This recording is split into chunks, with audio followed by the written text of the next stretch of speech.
Howdy, folks. Welcome to the very first episode of Ruse Reviews. Here we go. We'll start with Pike. Pike created this album, Metanoia, here. I like it. It's good. I've listened to a decent amount of Pike's other material, but I don't think I've ever really dived deep into it. He released a more progressive type of thing about last year, more rockish. This was in that vein. I wouldn't call it necessarily hip-hop. Probably more alternative. Pros, we'll start with those. I like the cover art. I think the cover art's very well done. I believe he designed it. I'm not sure who took the photo, but it's a very nice piece of cover art. Credit to wherever it's due. Very cool. Well done. I think there are well-used features on the tape.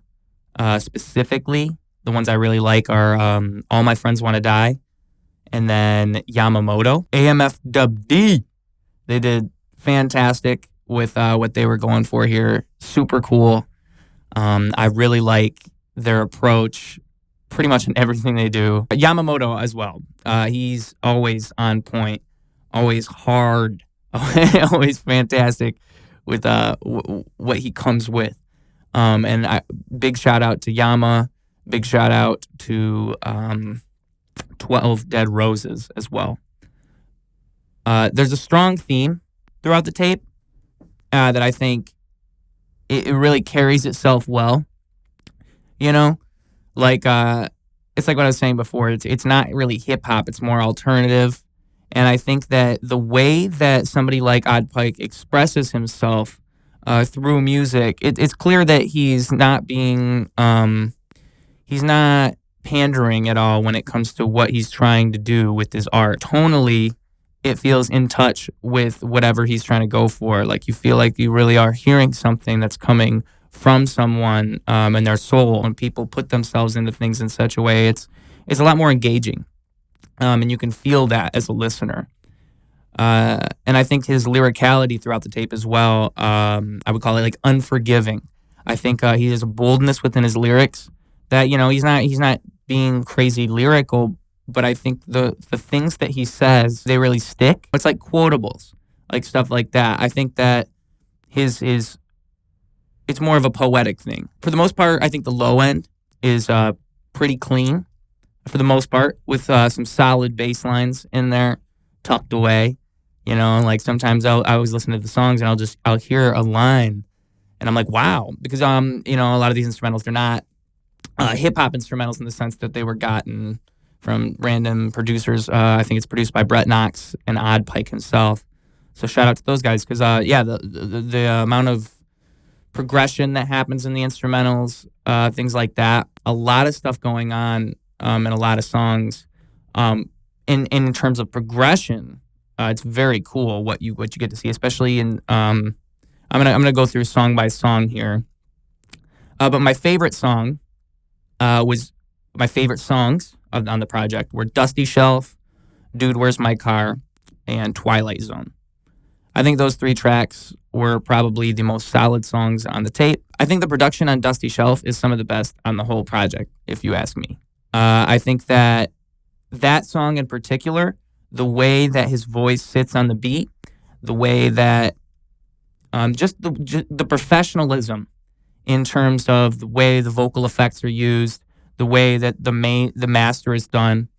I'm not entirely sure. I think it's all produced by Pike, but to me, that song in particular sticks out way beyond all of the other tracks. I can't really tell you why, but I'm talking in terms of production, not in terms of like material or like what's happening on the song. Just really the overall sound. It's the most professional sounding song on the tape, if you ask me. The boldness in the lyrics on "Dude, Where's My Car" is respectable, and I touched on this a little bit ago, but for real, I think that some of the things that he says, you know, he's unapologetic about it. He just straight up says it, and it's some of those things where you would expect a rapper to be a little bit more reserved in the way that they speak on their scene a lot of the time. But, you know, I respect when people just go right out there and say what they want to say and just be themselves unapologetically. I think that is the coolest thing you can do, especially through music, because it provides a medium in which you can do that in such an easy way, I should say. Like, it's much easier to make it intelligible and understandable to the average person, I think, through some type of art form. Again, the features on that song, fantastic. All My Friends Want to Die really brought it with what they did there. Very cool. Very cool song. The piano line in Walking Home at the end is nice. It kind of is reminiscent of Tyler, the Creator. If you ask me, like it's the chords, but then it kind of like switches up towards the end, and I like what happens there. Mingling in the Moon has a horn line towards the middle, and there's just something about that. It's right before the song kind of picks up. It kind of like kicks in a little more, and I think that something about that, it's kind of cool. Just because there's a lot of layers tucked away in a lot of these instrumentals. The beat switch on Twilight Zone, I think it just switches key, but it's a very cool key change, and maybe even it's just an octave, but it's cool. I like that, and it gives the song, because the song's already got this, Twilight Zone. It's already got this kind of otherworldly vibe, and so I think it just exemplifies that. Here are the cons. Here we go. Least favorite songs on the tape would be Walking Home and Mingling in the Moon.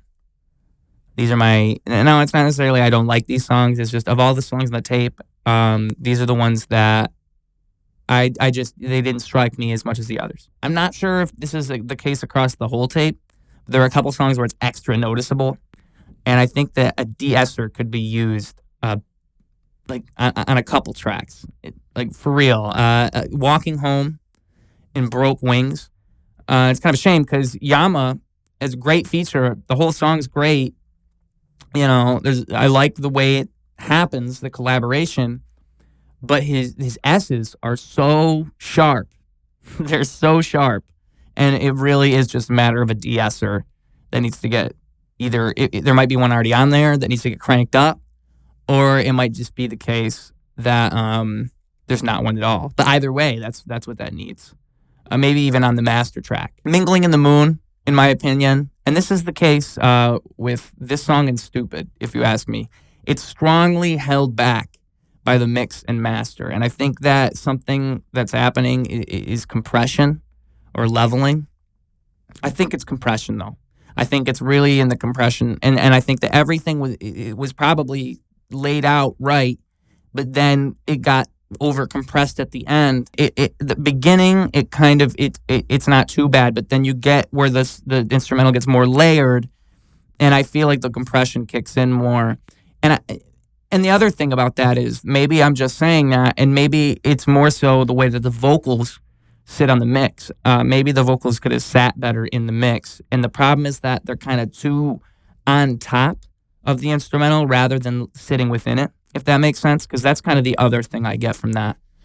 And from that, I would also say that because Tobe Malcolm, I haven't seen him on very many features, I honestly think a Tobe Malcolm feature could have been utilized a little bit better considering the scarcity. As soon as Stupid calms down about 45 seconds in, I think it gets much easier on the ears. And I think that lies within that overcompression I was talking about. Like, there's a bit too much going on, and it's not even like there's too much going on. It's just that because there's a lot going on, the beat is getting overcompressed. And when the beat gets overcompressed, it sounds like it doesn't sound right. And that's because of the way that's happening. And the reason I know this is because at 45 seconds in, it opens up. And then when it opens up, all of a sudden, because like there's less details in the beat, everything feels easier on the ears. And I think it's just because it was getting overcompressed right there. The repetition and use of vocal sampling on this song really take the mix to another level. There's a couple of things that happen in this song, where it'll repeat a word or it'll throw a word around as a sample, and it really adds to the atmosphere and just the overall tone. It's even where you get the title of the song. And then again, the same thing happens with the compression. It gets too busy around 2 minutes, and then as soon as it opens up at 2:16, the same effect occurs, and it gets easier on the ears, and it's just that compression. And that's the thing. The song is just shooting itself in its foot by doing that. because it really is a good song, but when you overcompress it, it makes it so it's like it doesn't feel like it's shining as much as it could. And to add to this, at the very end of the song, the vocals have some kind of saturation on them, and I think it just emphasizes that effect. I couldn't put my finger on it on my first listen, but I really think the whole thing just lies within the compression. Overall, I did like this tape. I did enjoy it. I thought it was a solid work from not even just a local artist. I think it was a solid tape. It managed to get across what it was trying to get across. I think it had a beginning, middle, and end. I don't think it was too short, too long. I think it was right around that Goldilocks point. And because of that, I would give it a strong 5 out of 10. Moving on, next review is Etahn's audio. This is actually what inspired me to do these reviews, because Etahn had messaged me. He asked me if I would review it, just throw it up and let the people know. And I've been meaning to do this for a minute, so I figured this is the perfect opportunity. So this is for Etahn, homie. Here we go. We'll start with the pros.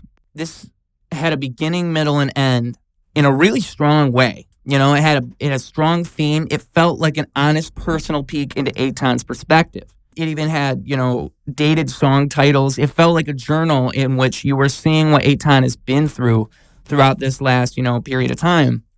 And I think he has a certain honesty within his tone and his lyrics that comes across really well. My favorite tracks on it would be How I'm Living and Party With Us, which are both towards the beginning, admittedly. But yeah, I think those songs, especially, when it comes to the hook and the way that he wrote the bars and the way that they're kind of structured, I think that those ones are the ones that stick out the most to me. I feel like there was another one.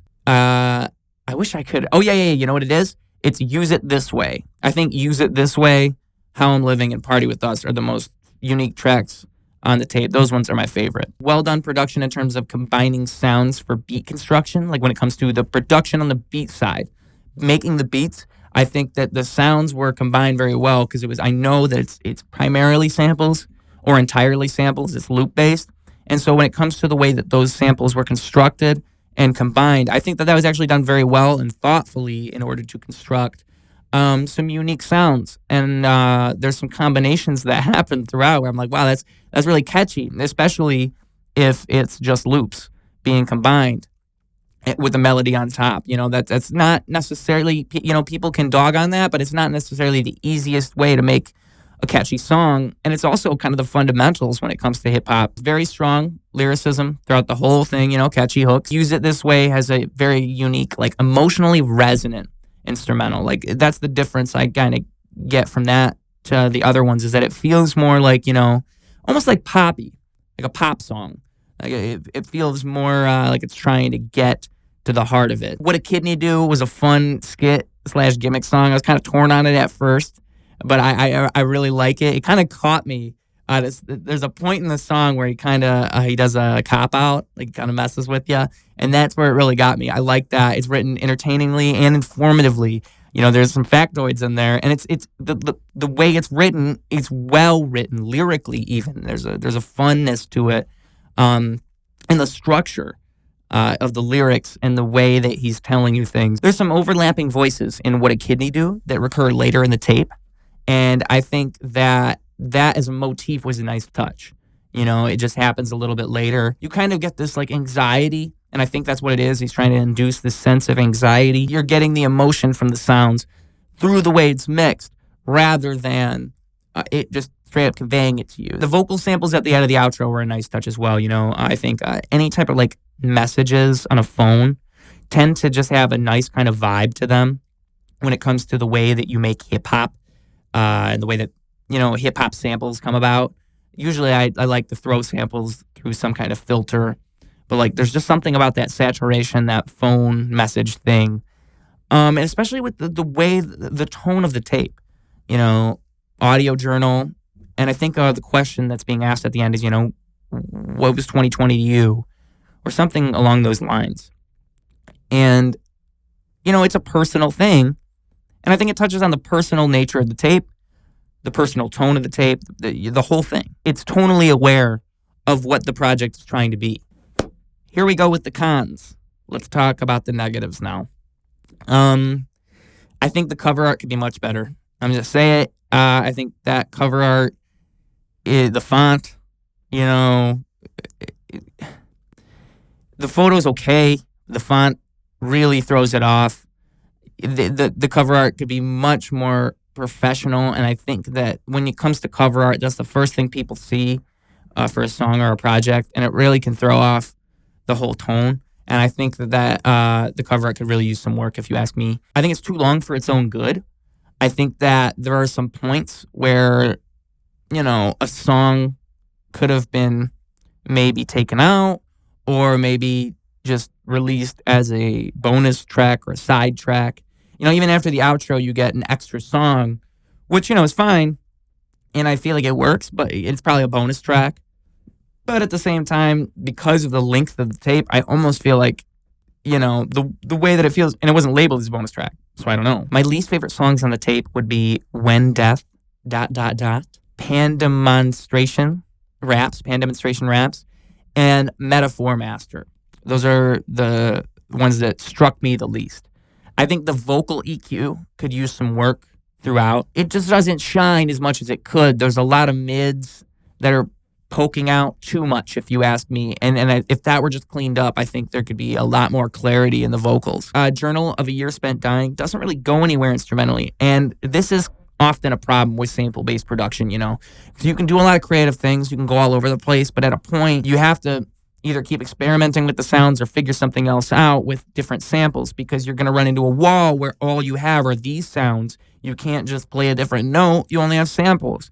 And so I think that with that song, and maybe that's the intent, it's only an intro anyway, but I just feel like it should have done a little bit more because, the first time I heard it, I just kind of rode right through, but the second time it hit me, and now if I heard it again, I would kind of realize we're not really moving anywhere.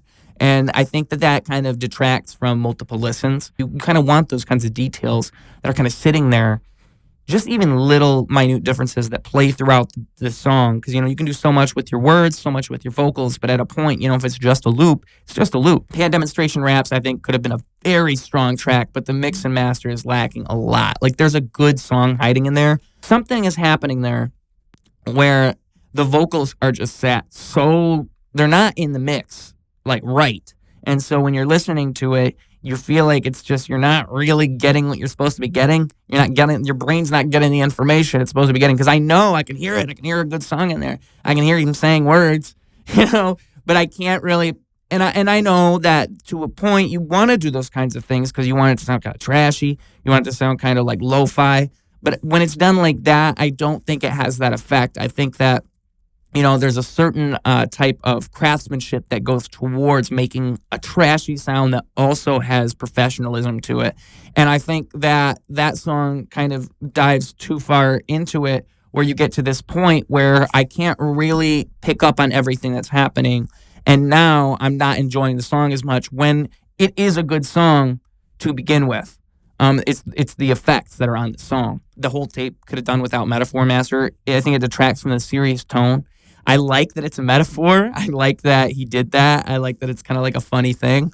But I really, truly feel like with the tone of the tape, I just feel like it could have done without it. And I understand a kidney helps produce. I think a kidney helps with that metaphor there. But still, and the song, for those that don't know, is about you gotta get your shit out. You gotta get that poop out. You gotta do it. You gotta come out. Which is a great metaphor, but, I feel ya. But, cymbal, the hi-hat that's sitting on the left side of, 2% clean, very distracting. Distracting to the point where I can't necessarily just enjoy the song because it's just going in my left ear. And even if I play it on speakers, it's better. But if you have headphones on, you can't pay attention to the words with the volume high enough, because that thing is freaking in your ear, crispy. And then maybe that could be solved with a de-esser or some type of EQing. But I would just not throw it that far to the left that loud. I think that's the problem, is it's just too prominent. So this tape, I think, was a very solid peek into Etahn's mentality and what he's been through. And I kind of left this context out the whole review, but Etahn just got a kidney from my rapper buddy Graham. They're both hip-hop artists. Shout out to Graham. And, there's a whole shout out at the end that Etahn does. It happens in the outro. I think that was, a really cool thing to do. It wraps the whole thing in a bow with the whole story of Etahn needing a kidney from his friend and his friend giving him that kidney. And there's so much throughout the tape where he doesn't necessarily say it, but he talks around it, the whole situation. And I kind of like that he doesn't say it because, it just kind of, for someone who knows what had happened, I think that it's not on the nose, but it still touches on this idea of going through these types of medical issues and needing something. And I think that people can relate to that and people can understand that. And I think there's a value in not being so on the nose and not purposefully demonstrating exactly your situation within your songs. So that way other people can be interpretive about it and place themselves on that. Because a lot of the time people do want to hear something and feel like they can feel themselves within that. So, yeah, it's a great tape. Overall, I would give it a 4 out of 10. And that's only because, I think that it's solid. I just think it could use a lot of production work and a little bit more thought into the tone of the overall tape. I think there are a couple tracks where it just kind of rides it out a little too far, if you ask me. But that's just me. I mean, that's my personal thing. That's what I say. You guys can feel however you want. This is just Ruse Reviews. It's in the name, baby. Thank you so much for tuning in. Go check out those tapes. I would really appreciate it. I'm going to try to keep reviewing more and more and more music, especially music from around the area. I really like putting people on as much as I can through my platform. That's kind of like what gives me value, and I think I like providing value to people. It provides value to me, and that's just kind of the way life goes, if you ask me. So, if there's anything you're going to leave this with, provide value, baby. Go out and do it. Thank you so much for being here. Ruse Reviews, clocking out.